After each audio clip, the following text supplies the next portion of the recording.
Shalom again, my dear friends, and back now to our studies, turning now to today's study of the Holy Mishnah. Shalom, today, the 14th day of the month of Sivan of the year 5777, corresponding to the 8th of June of the year 2017.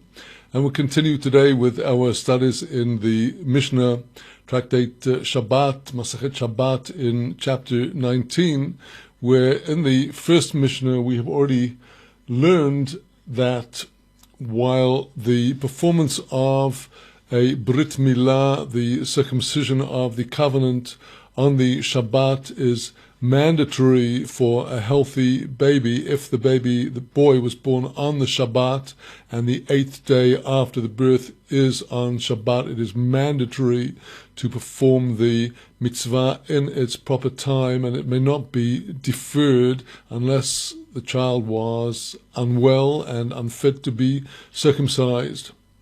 However, we also learned that while everyone agrees that the act of circumcision is mandatory and therefore permissible on the Shabbat in its proper time on the 8th day, there was the dispute between the Tanaim about the permissibility of performing acts which are subsidiary to the main act of cutting the foreskin. In other words, we heard Rabbi Eliezer say that even if it was necessary to chop down the trees, to make the coals, to melt the metal, to make the knife on Shabbat, if another knife was not available, all of that could be done. Those would be called machshirei milah.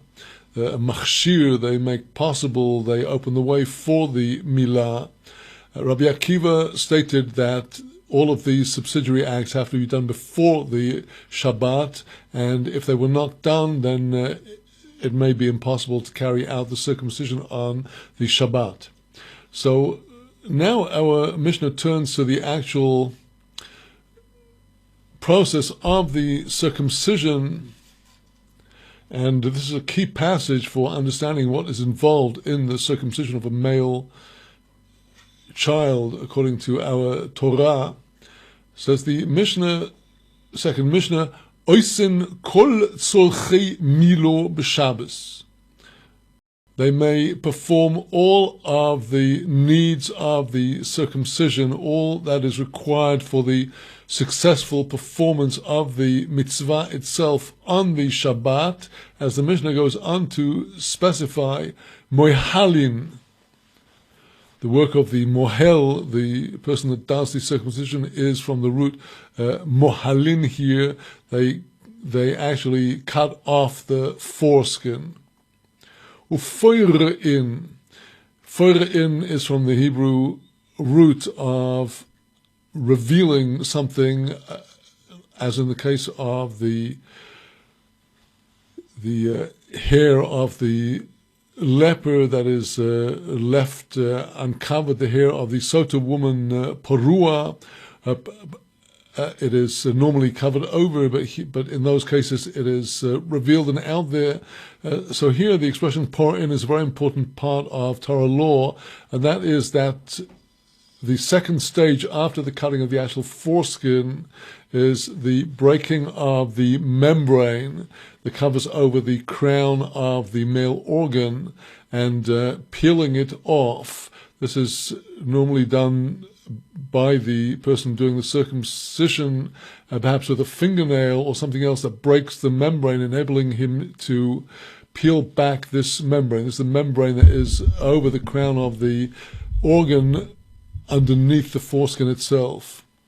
So this is the second element of the circumcision, and as we shall see later in the chapter, the performance of the cutting of the foreskin without the pri'ah, the peeling back of the membrane, is not considered to be a proper Brit Milah.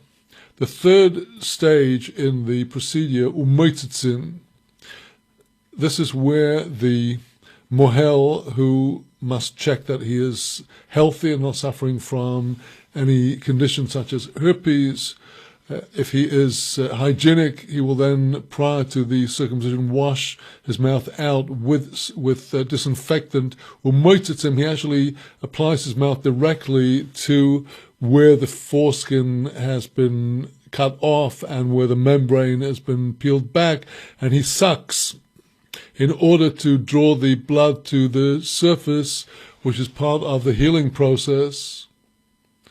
V'noisen oleho isplonis, he puts upon it the isplonis. This is a plaster, a bandage. V'chamon, cumin, known for its antifungal and antiseptic properties. Cumin was traditionally used for this purpose, for disinfecting the place of the circumcision. Just a further word on the metzitzo, the actual sucking of the organ by the mohel. This, by tradition, is also an indispensable part of the procedure. Today, this has become controversial because of a very tiny number of cases of unhygienic and unregistered mohalim, circumcision people who had no business to be there, who actually succeed in getting the baby infected with herpes transmitted orally from the mouth of the mohel performing the traditional metzitzo to the baby. And that is criminal, and no mohel should be allowed to serve without a license from the rabbis and an absolute requirement to have his hygiene checked. The problem of herpes is particularly a problem in our times of loose morals, but in times of Jewish communities living the more normative Torah life, the hygiene in such areas would be high, and in any event today, certainly a mohel must be checked over for hygiene. So here we have the procedure of the circumcision, all of which may be performed on the Shabbat. And now our Mishnah tells us about the cumin for the antiseptic. Imlei shochak me erev Shabbos. If he did not grind the cumin from before the onset of Shabbat, the eve of Shabbat, lo'es b'shinov v'noisen, he could chew it with his teeth and put it on, apply it. That is to say that shrikat sammanim, the grinding of herbs for medical purposes, is prohibited on Shabbos.